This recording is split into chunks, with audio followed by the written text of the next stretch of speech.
Alright, hey everyone, this is Ash. Welcome back to the King's Speech. So I just finished recording my Kaiju number 8 video. So kind of reiterated some of the same stuff I talked about at the beginning of that one before we dive into this video proper. So I did some upgrades to my streaming setup. I got a new microphone and a new light. So the microphone, I'm not sure if it's going to make a massive difference, but you can let me know if you notice any change in the sound quality, anything like that. But I'm really happy with the light because before, for those of you that don't know, I had like two separate lights going to kind of get me, kind of good coverage and lighting like I have now. I've managed to replace that with one big ring light now that kind of covers all my needs. So that makes me really happy because it's a lot less kind of tangled and messy on my desk now. But yeah, you probably won't notice a huge change in quality, but I figured I'd just kind of drop it in there because it makes me really happy.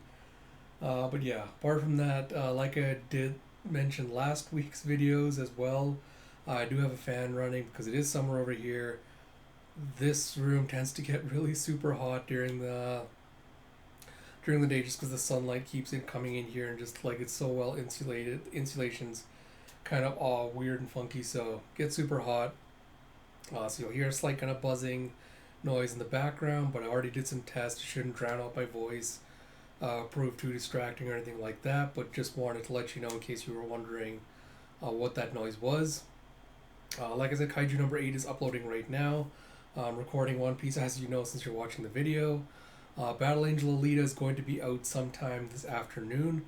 I'm probably not going to live stream it this week just because I have some deliveries and other things happening this afternoon that I need to deal with, and so I didn't want to do a live stream and have to like stop it and like go deal with some stuff and then come back and do things like that. So for this week at least it'll be recorded. For next week I'll get back to doing live streams for the read-throughs and things because I have I think a quarter of the book left for Volume 4 and the rest of Volume 5 for Battle Angel Alita, so it should take me two separate kind of streams to finish recording, like my reactions and stuff to that. So look forward to that next week. Yeah, I think that's about it. I'll do another channel update today at some point as well, with plans for next week and things like that. But without further ado, let's dive into One Piece chapter 1015, Chains, by Ichiro Oda, translation by Stephen Paul, lettering by Vanessa Satone. On the cover page is a reader request of Senior Pink being confused for a baby by a stork by Toshikiya. So yeah, I'll do the normal thing of going from beginning to end with thoughts on the chapter.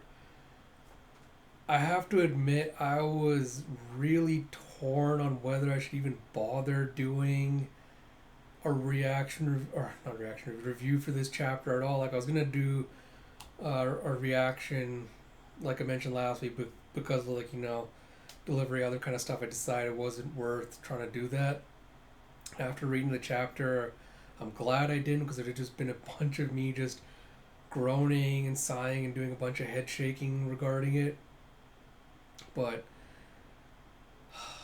because this is probably going to be the shortest review I've done, hopefully I'm going to try not to prattle on too much.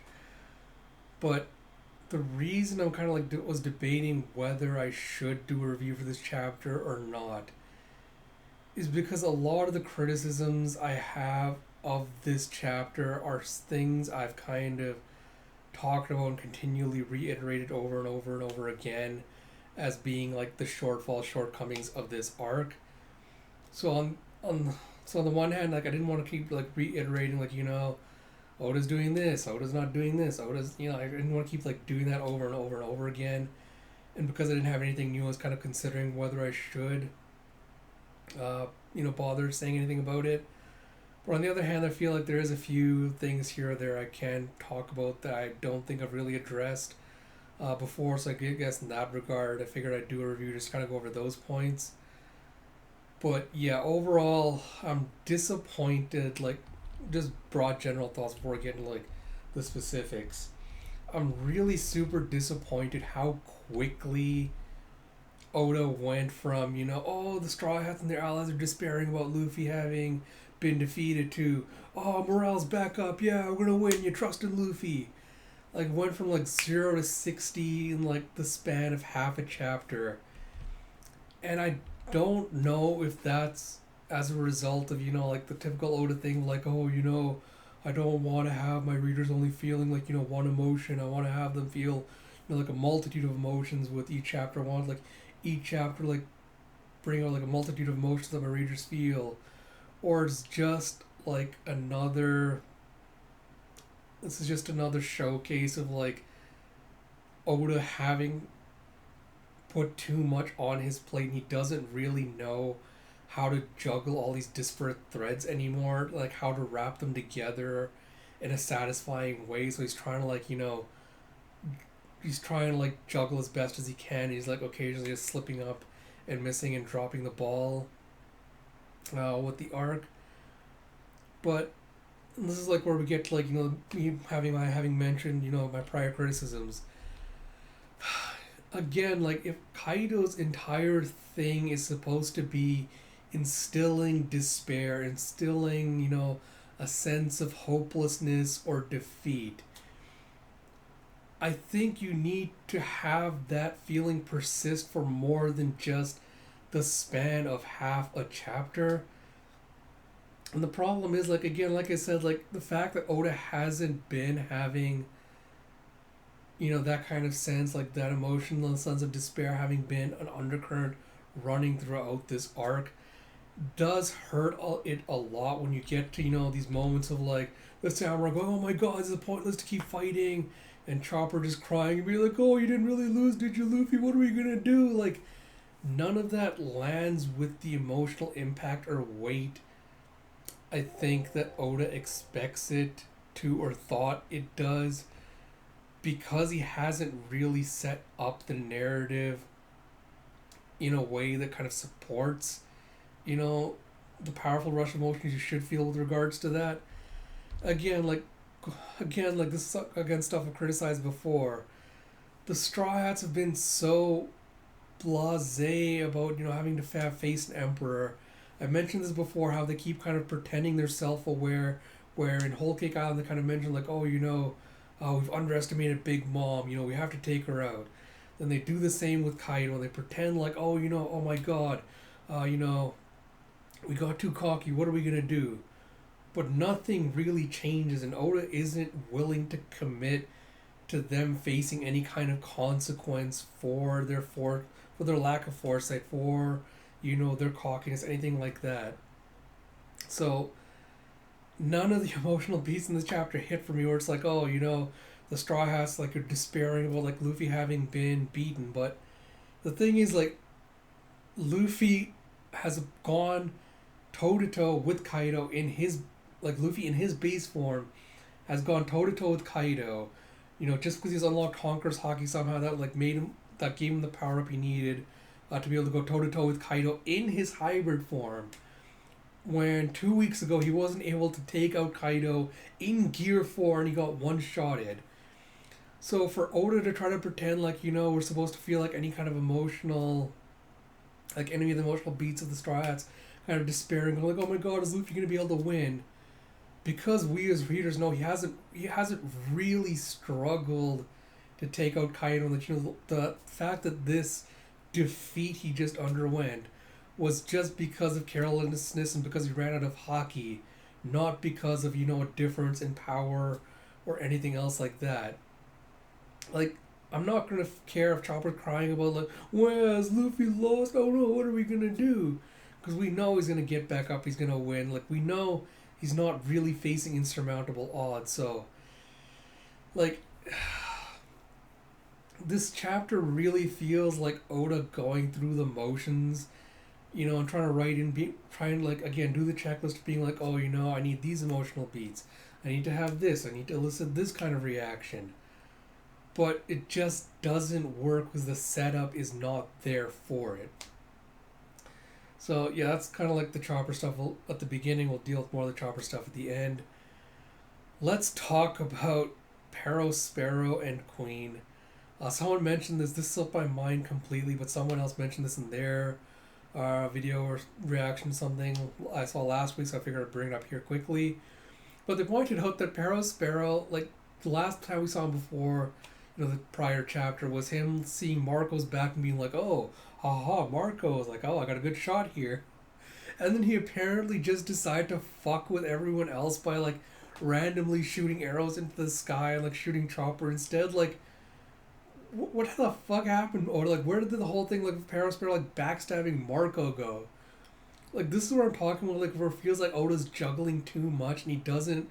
It seems like he's losing like sense of where all his threads are, and that's why you suddenly have Sparrow going from like, oh, I'm shooting Marco to no, I'm just gonna shoot these random scrubs here. But that again is whatever.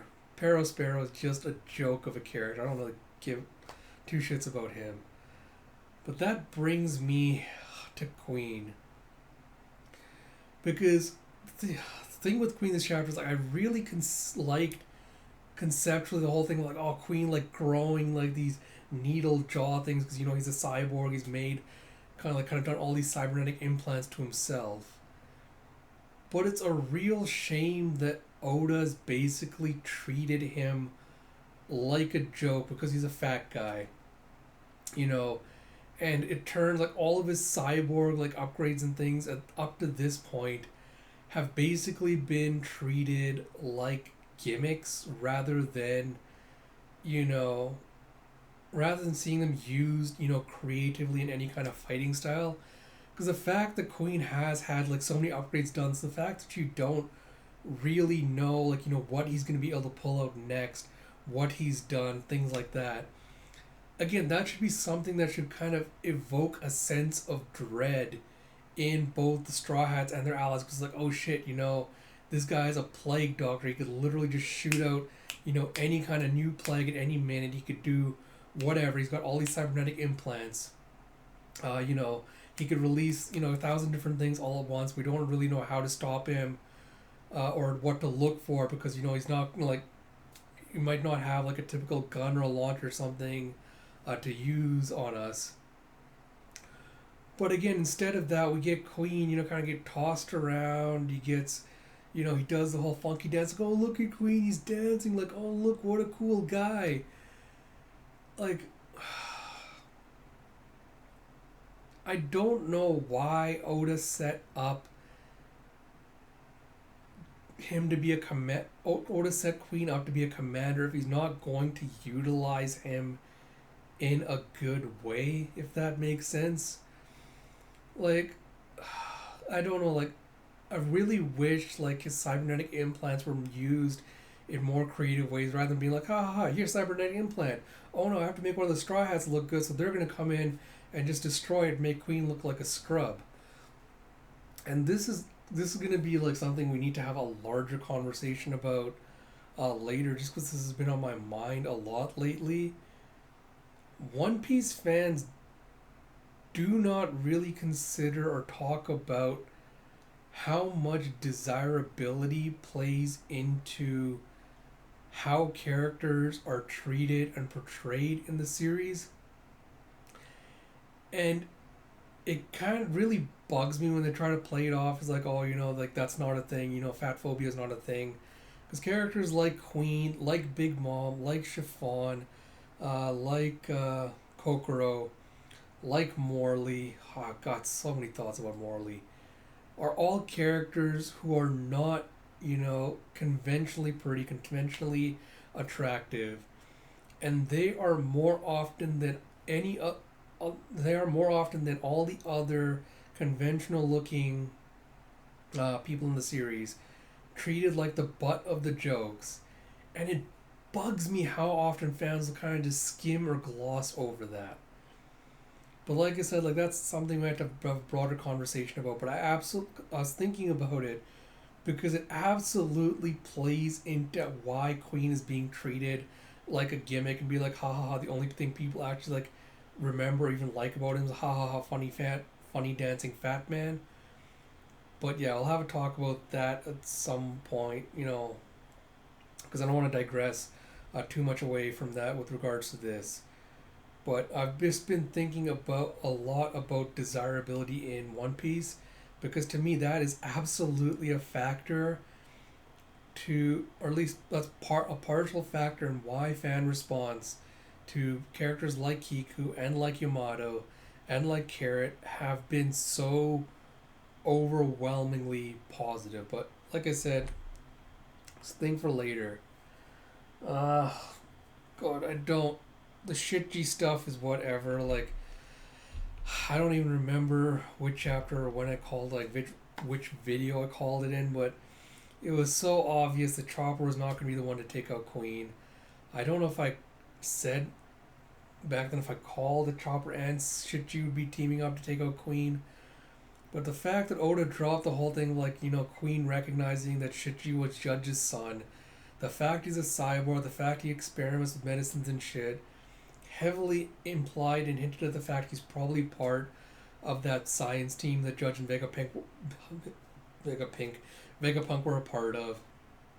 I still maintain my theory that Judge sold out everyone else on the team so that he could get immunity from the world government. So I'm guessing that Queen also holds a grudge against him. So yeah, the whole Shitji coming into the rescue, knocking down Queen thing is not surprising. It's battles are being set up, so whatever. We'll see what happens once Queen gets back up, because we still haven't seen his hybrid form. So I wonder if we're going to see that the next couple of chapters, now that Shichi's finally shown his face, and once he, puts on his whole Sova mask persona, I wonder if we're going to finally see his Zoan form. I wonder if that'll finally be the impetus for Oda to finally start using Queen's cybernetic implants in more creative ways, but we'll see. Like I said, Shitji, trying to give Chopper the whole, like, morale boosting speech doesn't hold any water with me, especially after this asshole ran off in the last chapter because he didn't believe in his own captain's strength. Yeah, maybe I'm being too superfluous with that and, not being analytical enough, but I don't really care. Like I said, at this point, like, these speeches do nothing for me if Oda's not actually going to commit to this story. God, minor kind of like pet peeve aside, I've seen so many fans talking about, oh my god, this arc is getting so dark, oh, it's getting so grim.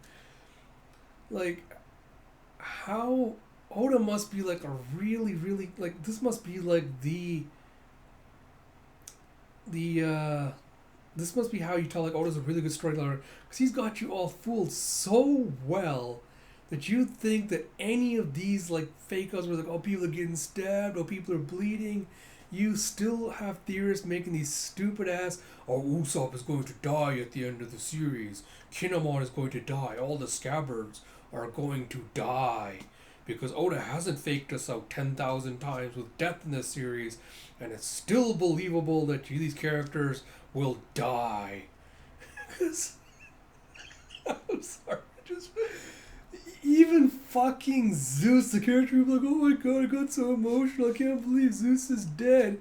Even that dumbass came back in this chapter and was like, oh, he's alive as well. Like, another dumbass fake out. You're like, oh no, let me pretend like this is all emotional because characters are dying now. Even that shit came back, and you still think he's going to commit to any of these characters facing consequences. It's just wild to me what the fandom is like sometimes. That said, the callback, like, Kinemon Momo kind of like bonding, becoming father and son, it was good. Like, it made my heart, kind of ping for a second, but again, because Oda didn't bother to develop, like, either of these two as characters throughout Wano. So trying to rely on this flashback to, kind of gain some kind of emotional response didn't work. Is Kinemon dead even though he got stabbed? Not a chance in hell. It's hilarious to me that anyone thought that after last chapter when Kaido, like, bashed him with the club he was gonna die. He'll get back up at some point, so honestly, who the hell cares? I don't know how I feel about the Luffy, like, unconsciously telling people, like, oh, I'm gonna defeat Kaido. again, yeah, we know you're gonna defeat Kaido. Again, like you're not facing insurmountable odds. So this, oh, Luffy trying to give this whole speech about like, oh, don't worry, guys, I'm gonna win, doesn't really hold a lot of water. Doesn't really hold a lot of weight, because again, it doesn't really feel like he's facing any kind of legitimate challenge that he has to overcome. So all the straws like cheering like yeah, morale coming back. Oh, I guess I should briefly address this, but again, this feels like a thing where like Oda's just kind of playing fast and loose, but I don't feel like 20 years of having your spirits be beaten down, broken, you know, being dehumanized. I don't think you could just overcome this by having some random ass pirate that you've literally never heard of because Wano, closed borders Wano, no one knows who the hell Luffy is. They don't really have any reason, apart from the Udon prisoners because they saw his whole hugging mummy bullshit. Apart from that, they don't really have any reason to believe that, Luffy's going to win for whatever reason. He has some kind of like secret advantage or like ace up his sleeve that's gonna get them, that's gonna allow him to like overcome Kaido. Especially when they saw Oden, a man who's able to go toe to toe with Kaido and actually harm him. Even he wasn't able to, take him down. It feels like they're a little bit too hopeful with regards to this. Same with Momonosuke. Like, this is a complaint I've had with Momonosuke. Because his arc in Wano is supposed to be like this whole idea of like him thinking that, I can't live up to my father's legacy, his legend. I'm not the kind of man that he was. So again, like the samurai placing all their hopes in a literal child just because he's Oden's son, and even though he hasn't really showcased any reason why they should have so much faith in him. Them just be like, yeah, we're gonna do it. Like, it just doesn't ring true for me. But we'll see. Whatever this arc is gonna play out, like what's gonna happen next. Like, it's still, again, it feels like Oda's stalling for time. So I don't know like what's gonna happen, like what the trigger is gonna be for him to finally set the final battles into motion. Shinobu and Momo jumping off or falling off because Shinobu melted the rock. Momo's gonna go dragon form. He's gonna use his clouds to shave Shinobu's life. It's gonna be a thing. There's no sense of danger. It's whatever. It's basically gonna be where are they gonna end up. That brings us to the end. Of course, everyone called this. I don't know why people were doing theory videos about how the carp was gonna save him and how the octopus was gonna save him, and that was more legitimate than Law and the submarines saving him. But yeah, Law and the submarine saved him. Not surprising. Yeah, Zeus is alive. Whoa, no one saw that coming. Guessing that is. I don't know if this is a thing that's possible to happen. Like if they can do this, or Big Mom's the only one that can do this. But I'm guessing his soul, at the moment where Hira just chomped down the rest of the thundercloud. I'm guessing he transferred that portion of Mama's soul into the climate baton instead.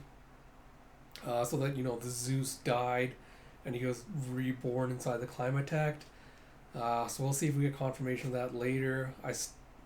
I still don't know how we're gonna, because at this point it feels like Big Mom's gonna be distracted. She's gonna get knocked out, which will allow Nami to have her power up, and deal with it. So eventually, when they befriend Big Mom, it'll become a permanent power upgrade. But honestly, Oda just did a bunch of loop-de-loops just to get to justifying Nami getting a power upgrade. It's whatever. I, again, just don't really care. Which brings us to the end. Yamato, comes face to face with Kaido. I'm just hoping that this is going to lead into Kaido flashback and Yamato flashback. Because again, this is probably the only thing I've actually been legitimately looking forward to in this arc so far, is Kaido's kind of backstory and Yamato's backstory, because I think both those characters, but Yamato especially, needs some more development and some more depth, and I'm hoping that this backstory will give that to him. And for the Kaido backstory, I'm not gonna lie, most of that is me wanting to confirm my theories and speculations. But I do wonder if Oda's gonna be able to nail the Kaido backstory and give him, or not give him, I suppose make him more sympathetic. Uh, we'll see, because backstories are usually, I think, Oda's strong suit, so he usually does a good job of kind of delivering on those. So we'll see if he nails it with this one, or if those skills of his are also getting rusty. Like I said, I honestly don't know if I'm gonna do a reaction review to next week's chapter, because this is the thing. Like, the reason I keep doing these like week to week is kind of like, the fool's expectation that maybe something interesting will happen, to comment on, talk about, which is part of it. Part of it is also just me. Part of it is also, I know I want to kind of keep current with the discourse, because I feel like doing monthly reactions or monthly reviews means, the discourse has kind of moved on in a way, and so it's kind of harder to keep current with it, or just kind of be involved with it, even to the limited extent that I am. So that's part of the reason I'm kind of like doing it. And part of it, I guess, is kind of trying to see how the story evolves over, the course of the arc. Because this is kind of like the hard part I have about doing these videos and kind of seeing the reactions to them from other fans as well. Is that, the common kind of like deflection a lot of fans use, like, oh, you don't know the whole story. You don't know the whole story. You have to wait till the story's done before you can critique it. Blah, blah, blah. Right? And then on the other hand, the thing that they'll do is then the fans, whenever they're talking about the chapters, they'll treat each chapter as being, like its own thing, separate from like the broader story arcs. And they'll kind of judge it based on that, rather than like, the overall story, which they claim is, super important and all that kind of stuff. And that's, again, like I mentioned at the beginning, like, that's part of the issue and the problem I'm facing with like doing these videos is, because on the one hand, it's like, yeah, I have to wait till the end to kind of see if Oda does, fix some of the issues, wraps up some of the dangling threads in a satisfactory way, etc., before kind of passing criticism, judgment on things like that. But at the same time, the issues that I identify, that I point out, that happen earlier in the arc, they don't disappear as the arc progresses, as the arc continues, and in some cases they kind of get worse as Oda kind of like builds up on it, as he's telling the story. And so when I do these videos, I'm trying to like find the balance between, trying to find something new to criticize, comment on, talk about, without continuing like reiterating the same talking points over and over and over again, and bringing up the same points over and over and over again. And it's a difficult balance to kind of manage. So I don't know, maybe I'll have to think about how to best handle that, I guess, going forward, like what shape it can or should take going forward. But yeah, I don't know, just feeling a little bit conflicted about that. If anyone has any kind of opinions with regards to that, if you like this format, if you think, I should change it up and maybe do like, I don't know, like an end of the arc review, or I should save like these broader thoughts and like talk about, the themes and things that Oda does well, doesn't do well, stuff like that. If I should talk about it in a broader video and just kind of talk about, I guess, things I haven't addressed before in chapter things, I don't know, let me know about that. Or if you think the format I'm currently doing is fine, also let me know as well. But yeah, hopefully you all still enjoy these videos. You really all are the MVPs of this channel. Everyone that upvotes and likes and views these videos every week, so you really are the best. As always, if you like my videos, please do like, comment, subscribe, all that good stuff. Like I said, Kaiju will be out soon. I'll lead it later this afternoon. And until next time, this is Ash. I will talk to you all later.